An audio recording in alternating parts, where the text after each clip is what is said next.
চলো আজকে একটা আমাদের পার্থক্য নিয়ে আলোচনা করবো, ঠিক আছে। এখান থেকে এইগুলা পড়লেই এনাফ তোমার, ঠিক আছে। চলো আমাদের সেই পার্থক্যটা কী কী বা কোন উপপর্বগুলো নিয়ে, ঠিক আছে। চলো দেখো কন্ড্রিকথিস, অ্যাক্টিনোপ্রেজি এবং কিন্তু সার্কোপ্টেরিজি, ঠিক আছে। আমাদের এটা কী বলতো ভার্টিব্রাটার একটা অংশ, তাই না। তো দেখো এই তিনটা নিয়ে কেন আলোচনা করতেছি, এই তিনটা দেখো একটু সিমিলার টাইপের, ঠিক আছে। চলো একটু পড়ি। বলছে দেখো অন্তকঙ্কাল, কন্ড্রিকথিসের অন্তকঙ্কালটা হচ্ছে আমাদের কেমন বলতো তরুণাস্থিময়, ঠিক আছে। এদের অন্তকঙ্কালটা কেমন বলতো তরুণাস্থিময়।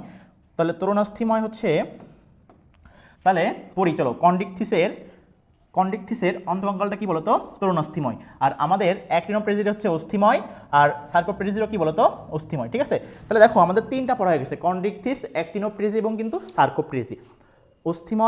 অস্থিময় কারা, একটা হচ্ছে অ্যাক্টিনোপ্রেজি, সার্কোপ্রেজি, আর কন্ড্রিকথিসটা কি হবে বলতো তরুণাস্থিময়। কেমনে বুঝতেছি দেখো, কন্ড্রিকথিস দেখো কন্ড্র মানে কিন্তু আমাদের সেই কি বলতো কন্ড্র মানে কিন্তু আমাদের তরুণাস্থি, ঠিক আছে।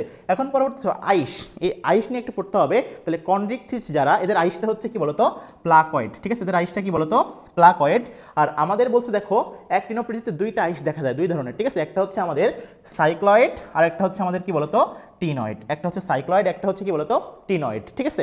আর আমাদের সার্কোপ্রেজিতে যেটা দেখা যায় সেটা হচ্ছে আমাদের গ্যানোয়েড আইস। এই গ্যানোয়েডের আইসের নাম হচ্ছে, আর একটা হচ্ছে কসমোয়েড আইস, ঠিক আছে। তাহলে গ্যানোয়েড আইস আরটা কি পাওয়া যাচ্ছে কসমোয়েড আইস, ঠিক আছে। তাহলে একটা হচ্ছে গ্যানোয়েড আইস, আরটা কি বলতো কসমোয়েড আইস।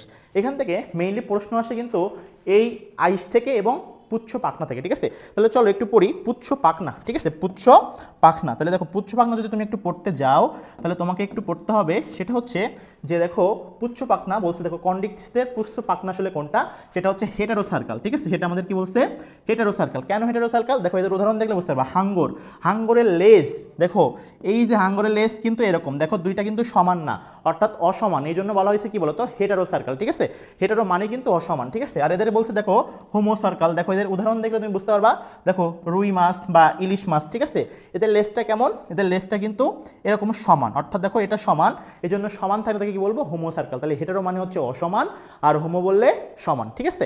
এবার আসো আমাদের বলছে দেখো লাংফিশ, যে উদাহরণগুলো দেওয়া আছে এই লাংফিশ আর এই যে সিলিকান, এটা হচ্ছে আমাদের কি ডাইফি সার্কেল, অর্থাৎ দেখো এদের কি হবে পুচ্ছ পাখনাটা ডাইফি সার্কেল, ঠিক আছে। এদের লেজটা কেমন, এদের লেজটা হচ্ছে দেখো দুই দিক থেকে একদিকে একীভূত হয়েছে, অর্থাৎ এদের লেজটা হচ্ছে দেখো এরকম, এদের লেজটা কেমন বলতো এরকম, এই জন্য এদেরকে কি বলা হয় হচ্ছে ডাইফি সার্কেল, ঠিক আছে। আশা করি এই পার্থক্যের জাস্ট এই কটা কিওয়ার্ড পড়লে এবং একটু সিমিলার করে পড়বা, দেখবা তোমার এই টপিকটা একদম ক্লিয়ার হয়ে গেছে। আশা করি এই টপিকটা তোমার পরীক্ষার জন্য খুবই ইম্পর্টেন্ট এবং এখান থেকে কোশ্চেন আসবে।